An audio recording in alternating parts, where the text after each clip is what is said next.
This has been an interesting Disney news week. Nothing that I would consider groundbreaking like the previous video on DEI, but still some things that I found quite interesting, especially this first story, and I'll explain why once I get there. But yeah, the first story is going to be about the Disney Lakeshore Lodge. This was a project that was announced way back in like 2018, 2019. And then, as far as I was aware, it was completely canceled during COVID. So I was surprised to even see any news on this. But WDW Magic, WDW News Today, and others are reporting that this resort is supposedly going to have a very expansive and impressive pool area with a lazy river, water slides, other aspects. And, you know, I think that's interesting because there are definitely some quality pools on property. But Stormalong Bay at Yacht and Beach Club is really, like, the creme de la creme, so to speak, so it's going to be interesting to see another resort get something that's probably on that level. And I do really love a lazy river, so I don't know if I'll ever be able to afford to stay at this place, but if I do, I will definitely be checking that out. But really the reason I'm even talking about this is because, I don't know if anyone else out there is with me on this, but I had no idea this project had even been revived until I read these news stories. Now, I am not as in the loop as I used to be, for one, because I'm not working there anymore, and two, I just am not really as up to date with a lot of the Disney news as far as checking it out regularly. But yeah, I was surprised. I was like, Lakeshore Lodge? I thought this Reflections Lakeside, which it looks like they're not calling it that anymore, but I was like, I thought this was completely done. I thought it had been canceled. Because COVID really was used as an excuse to cancel so many big things. There were really a lot of promising things on the horizon. Epcot especially was hit hard, and this was during the Epcot overhaul / redevelopment period. And a lot of people were really looking forward to how Epcot got reimagined. And I think a lot of people have been kind of disappointed with what ended up coming out of it. I mean, I think Cosmic Rewind is great. Undoubtedly, the Moana thing is not for me. I'm not a young child, and I definitely think that is what that that walk-through attraction is supposed to be for. But other than that, it's kind of like, did we really even get a lot here? Ratatouille technically could be considered a part of that, which is decent. I'm not about to wait an hour for that, but there were just some things that people really thought were going to be added, and post-COVID were completely gone. A big one of these was the reimagining of Spaceship Earth. I don't know if they were going to completely redo the narration, come up with new scenes. I don't know if they were going to go that far, but people were looking forward to that. There was the Play Pavilion, which I think is still in the works. I'm pretty sure it's going to come. But as of right now, nothing has gone into the space for years where that was supposed to be going. And the big one to me was the Mary Poppins attraction in England. I think that would have been great if it was based on the original. That is kind of a caveat for that. But I really think they dropped the ball with that one. The World Showcase could use another attraction or two, in my opinion. I mean, I still love Epcot. I think it's the best park there. And obviously Cosmic Rewind was a big boost to the thrill side of that park, and with Test Track getting an overhaul, I'll be very excited to see what happens with that. But I just hate that they had to cancel that. But anyway, just long story short, it's kind of refreshing to see that at least one of the projects is not completely gone. and they are still planning to do the Lakeshore Lodge. I think it looks like it'll be very good. Like, I am kind of glad to see what it'll look like. It looks kind of like it's going to be an Animal Kingdom type thing, but obviously without the safari kind of aspect to it. It just looks like it'll be a beautiful nature-themed resort. It's slated to open sometime in 2027. But I must say it is a little bit perplexing to me that in a time where Disney is pointing the finger at inflation for issues with attendance, they have a lot of concerns about attendance going forward, concerns about pricing. They have so many theme park development plans on the way, and I just can't help but find it kind of odd that yet another deluxe resort, and yes, this will be a deluxe resort, there's absolutely no chance otherwise, that they are building yet another one while the other ones are not even booked to capacity, like, ever. I don't even know during, like, New Year's Eve, Christmas, I don't know what the numbers are at those times, but I just find it odd. I've talked to people about this before. Will we ever see another non-deluxe resort? I think we probably will eventually, but whether that's in 5 years or 20 years, I don't know. I know that the audience base has changed somewhat, and the economic base that they're going for has definitely changed, but it just kind of rubs me the wrong way. Especially after the Star Cruiser crashed and burnt, pun very much intended, that another deluxe resort is being built instead of spending that money on something else. But anyway, I hate to kind of end that story on a dull note, but just had to throw that in there. But like I said, I will be excited to see what it ends up being, because it does look like a very nice resort, and that pool will be a big benefit. So the second news story on here, once again, not massive, but not terrible. It's definitely interesting and something that people have been wondering about for a while, but the NBA Experience, the long-defunct NBA Experience, which replaced the long-defunct Disney Quest, is now finally being replaced by something called Level 99.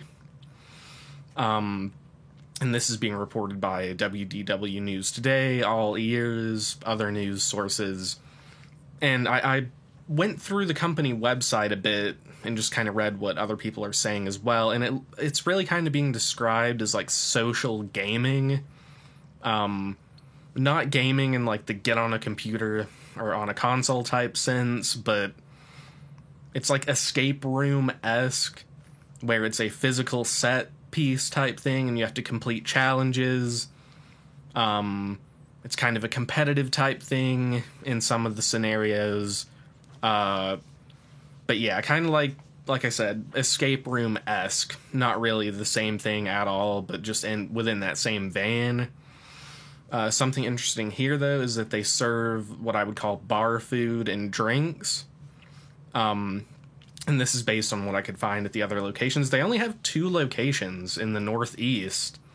So I think it's kind of impressive to me, honestly, that they can even do this big of an undertaking with a company that only has 2 locations. But with Disney Springs being such a unique venue, so to speak, I think it's really going to be interesting what they end up putting in here. I'm hoping it's an entirely unique experience. Like I said, I don't really know anything about this company. But just from what I could see, I think they may need to make something specifically for Disney. Not like Disney themed per se, but I do think they may need to do something unique to put it in a place like Disney Springs. Because simply being placed in a prime location is not enough to guarantee success. The space that it literally will be sitting in is a testament to that. Businesses come and go at Disney Springs. The NBA Experience never really appealed to me personally, and I'm someone who loves basketball, especially college basketball. Actually, just got done watching a UNC Asheville game a little while ago. That's where I used to go to college, and that's the team I follow for the most part. But really, I would say Disney fans are a unique breed, and I think it's going to take something impressive to really satisfy their expectations for what should be going into a space like this. It's a really large space. A lot of people still remember Disney Quest. That was before I had started going down there, before I worked for the company. It unfortunately had closed by the time I went down there. But I think people are going to want something impressive to take up that space. The NBA experience, I don't think ever saw the attendance that they were hoping for. I don't think it was what people really wanted to be there. Or not necessarily not what they wanted, but just people who are at Disney Springs are really looking for something to do spontaneously, I feel like, rather than the planned out aspects of a lot of other Disney things that you do on property, like a park day, that sort of thing. So I just don't feel like the NBA experience was something that a lot of people were walking by and saying, let's go do this. Disney Quest, I know it kind of had a slow demise, but I really think Disney Quest, with how far technology has come in the past 10 or so years since it closed, I think if they opened another one of those, it could do really well. I know a while back they had the news story about the plans had been approved for the future, I think, 20-year development, and it had included small theme parks, and I had theorized that, or it had major theme parks and minor parks, which major ones were, like, obviously a full theme park, but minor ones, I said, were probably water parks, and maybe something like Disney Quest could even pop back up. But yeah, something that I think is kind of thematically similar to the place that is getting put in this space is the Great Movie Escape at Universal. Now, that is literally an escape room, so it's not the same thing, but it's just similar in terms of the kind of gaming aspect of it, as well as or not gaming, but the fact that it is kind of a game, and it's in a prime location, City Walk, which is obviously similar in a lot of ways to Disney Springs. And I bring this up because I was looking the other day just for completely random other reasons, but that place has pretty subpar reviews.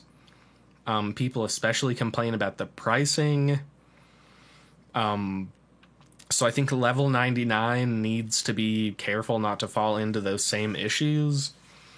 And like I said, I think they're going to have to do something unique because, you know, I think the fact that it includes food and drinks, or not includes, but offers that, is going to be a boost to them, because it almost feels a little bit Pleasure Island-y to me.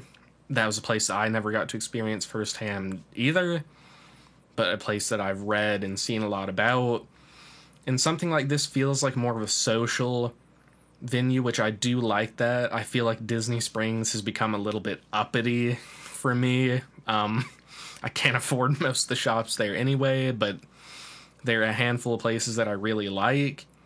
But they really tried to pivot away from, like, the nightclub social aspect of it, which I get not having nightclubs there, but it almost feels like they swung a little bit too far in the other direction, where it's kind of just a shopping district for well-off people now, which nothing wrong with that if that's you or if that's what you enjoy, but I think something like this could liven it up a bit. You have the bowling alley there, which is a similar thing. They also serve food and drinks there as well. But no, I think it could be very interesting. It really just depends if they copy their other locations or make something unique. I think they probably will need to do more of the unique aspects. But I'll be interested to see how it goes. Like I said a little while ago, I was kind of shocked to see that this is what was ultimately replacing it. I don't know enough about this place. I haven't seen enough about it, or obviously seen what's going to be put there to really make an opinion. At least I had kind of been hoping it would be something really, like, shocking that would be going there, but like I said, I I'll reserve my opinions until this place is actually opened, and I look forward to what it's going to offer there. And the third and final story here is something that is, I wouldn't say shocking, but something that was definitely interesting to me personally, at least. And that is that virtual queues are coming to an end at both Cosmic Rewind and Bayou Adventure. The virtual queues for both attractions are ending on February 25th, 2025, and they are being replaced with just regular standby queues. And I think it's a bit of a double-edged sword here, because I think people have been waiting for this to happen for a while, at Cosmic Rewind especially.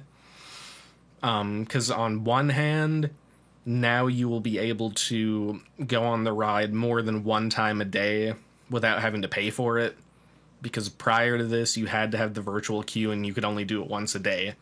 If you paid for a Lightning Lane and could even get one, that was the only way to do it again. Now you'll be able to do it twice in a day if you wish to do so. But on the other hand, there is no sugarcoating it. This is going to be a long wait time. I would wager 90 plus minutes, at least, for a while. Although I will say, as someone who has worked attractions at Disney, it seems like for a coaster, that ride has a pretty good capacity. It has a large ride vehicle.